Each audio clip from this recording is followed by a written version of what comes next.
नमस्कार बच्चों, SVM senior secondary school की ऑनलाइन क्लास में आपका स्वागत है।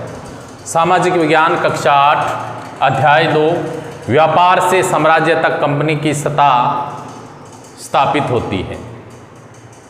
प्यारे बच्चों, इतिहास की जो पाठ्य पुस्तक है उसका दूसरा अध्याय कि जो ब्रिटिश लोग थे, जो अंग्रेज लोग थे, वो व्यापार करने के लिए भारत में आए और धीरे धीरे यहाँ उन्होंने अपनी सत्ता कैसे कायम की, इसके बारे में अपने इस अध्याय में चर्चा करेंगे।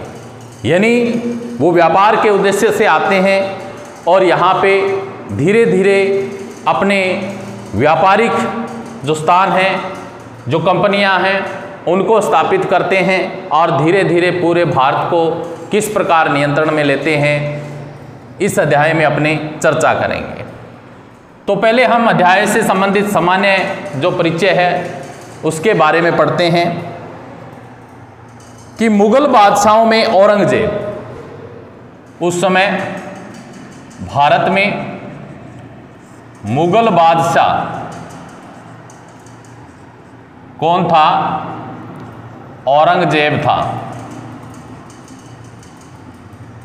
मुगल बादशाहों में औरंगजेब आखिरी शक्तिशाली बादशाह था। यानी जिस समय अंग्रेज लोग भारत में आते हैं, ब्रिटिश लोग भारत में आते हैं, उस समय भारत का जो आखिरी बादशाह था वो कौन था? औरंगजेब था। सबसे शक्तिशाली था। भारत के एक बहुत बड़े हिस्से पर नियंत्रण स्थापित कर लिया। वर्तमान में क्या है? भारत का एक बहुत बड़ा हिस्सा, पूरे भारत पर औरंगजेब ने अपना नियंत्रण है जो स्थापित कर लिया था। 1707 ईस्वी में उसकी मृत्यु के बाद, इसकी मृत्यु कब हो गई? मृत्यु 1707 ईस्वी में औरंगजेब की मृत्यु हो गई थी। बहुत सारे मुगल सूबेदार, बड़े बड़े जमींदार अपनी ताकत दिखाने लगे। जब औरंगजेब की मृत्यु हो गई तो मुगल जो सूबेदार के पद पे थे और जो जमींदार थे, वो अपनी अपनी शक्ति का प्रदर्शन है जो करने लगे।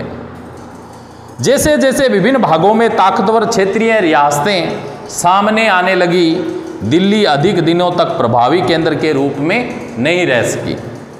18वीं सदी के उत्तरार्ध तक राजनीतिक क्षितिज पर अंग्रेजों के रूप में एक नई ताकत उभरने लगी। अब क्या हुई? जो 18वीं सदी थी, 18वीं सदी में क्या आ गए? अंग्रेजों की ताकत उभरने लगी, क्योंकि ये मुगल कमज़ोर हो गए औरंगजेब की मृत्यु के बाद में। इनमें संघर्ष चला, ठीक है, तो ये शासन नहीं संभाल पाए। इसके बाद में प्रभाव किसका हो गया? अंग्रेज़ों की, ठीक है, अंग्रेज़ों का प्रभाव है जो बढ़ता गया।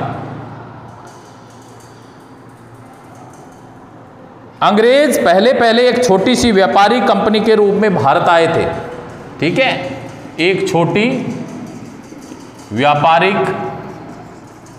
कंपनी को लेकर ये भारत में आए व्यापार करने के लिए, ठीक है।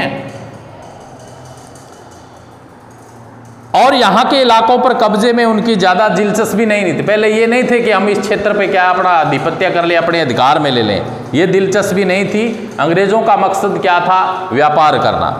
तो फिर ऐसा कैसे हुआ एक दिन वे इस विशाल साम्राज्य के स्वामी बन बैठे? हम इसी बात पे क्या है इस अध्याय में चर्चा करेंगे।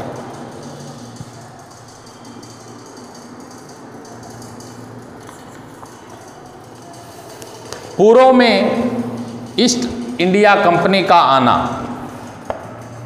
यानी पूर्व में ईस्ट इंडिया कंपनी का आना। सबसे पहले क्या है, ईस्ट इंडिया कंपनी पूर्व में आई सन 1600 ईस्वी में। कब आई? सन 1600 ईस्वी में ईस्ट इंडिया कंपनी भारत में आई। इंग्लैंड की महारानी एलिजाबेथ प्रथम से चार्टर अर्थात इजाजतनामा हासिल कर। चार्टर क्या होता है? इजाजतनामा।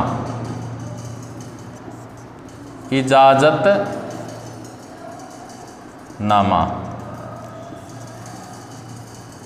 एलिजाबेथ ये क्या थी? इंग्लैंड की महारानी थी। इंग्लैंड की महारानी। इससे क्या है, एक चार्टर या इजाजतनामा लेकर 1600 ईस्वी में ईस्ट इंडिया कंपनी भारत में आई, जिससे कंपनी को पूर्व से व्यापार करने का एकाधिकार मिल गया। यानी भारत के पूर्वी क्षेत्र से, ठीक है, पूर्व में ईस्ट इंडिया का ना, इसीलिए कहा है, यानी भारत का जो पूर्वी क्षेत्र है उस क्षेत्र में से क्या है, इन्होंने पहले प्रवेश किया। यानी ये जो भारत है इसका जो उत्तर, दक्षिण, पूर्व, पश्चिम, यानी इस क्षेत्र से क्या है, अंग्रेज आए 1600 ईस्वी में ईस्ट इंडिया कंपनी में। ठीक है। इंग्लैंड की कोई और व्यापारी कंपनी इस इलाके में ईस्ट इंडिया कंपनी से होड़ नहीं कर सकती थी। इस चार्टर के सहारे कंपनी समुद्र पार जाकर नए इलाकों को खंगाल सकती थी। वहाँ से सस्ती कीमत पर चीज़ें खरीदकर उन्हें यूरोप में ऊंची कीमत पर बेचती थी।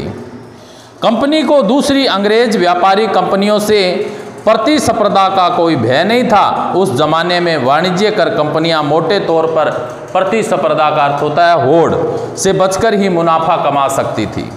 अगर कोई प्रतिस्पर्धी न हो तो वे सभी सस्ती चीज़ें खरीदकर उन्हें ज़्यादा कीमत पर बेच सकती थी। लेकिन यह शाही दस्तावेज दूसरी यूरोपीय ताकतों को पूर्व के बाज़ारों में आने से नहीं रोक सकता था, जब तक इंग्लैंड के जहाज़ अफ्रीका के पश्चिम तट को छूते हुए केप ऑफ गुड होप का चक्कर लगाकर हिंद महासागर पार करते, तब तक पुर्तगालियों ने भारत के पश्चिमी तट पर अपनी उपस्थिति दर्ज करा दी थी। वे गोवा में अपना ठिकाना बना चुके थे। कहाँ आगे? गोवा।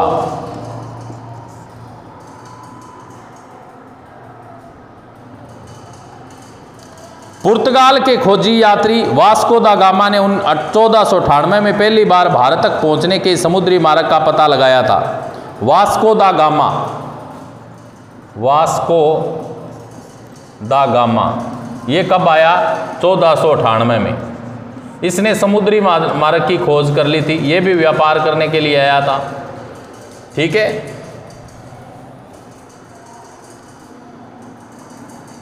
सत्रहवीं शताब्दी की शुरुआत तक डच भी हिंद महासागर में व्यापार की। इसके बाद डच लोग आए, डच भी आए, पुर्तगाली भी आए, डच भी आए।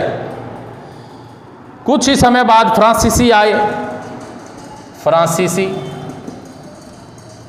यानी भारत में क्या है, कौन कौन लोग हैं जो व्यापार की दृष्टि से आए? ब्रिटिश लोग आए, पुर्तगाली लोग आए, डच लोग आए और फ्रांसीसी लोग हैं जो व्यापार करने के लिए आए। अब व्यापारिक दृष्टि से क्या है, इन लोगों के बीच प्रतिस्पर्धा बढ़ी, आपसी टकराव हुए। समस्या यह थी कि सारी कंपनियां एक जैसी चीजें ही खरीदना चाहती थी। यूरोप के बाजारों में भारत के बने बारीक सूती कपड़े, रेशम की जबरदस्त मांग थी।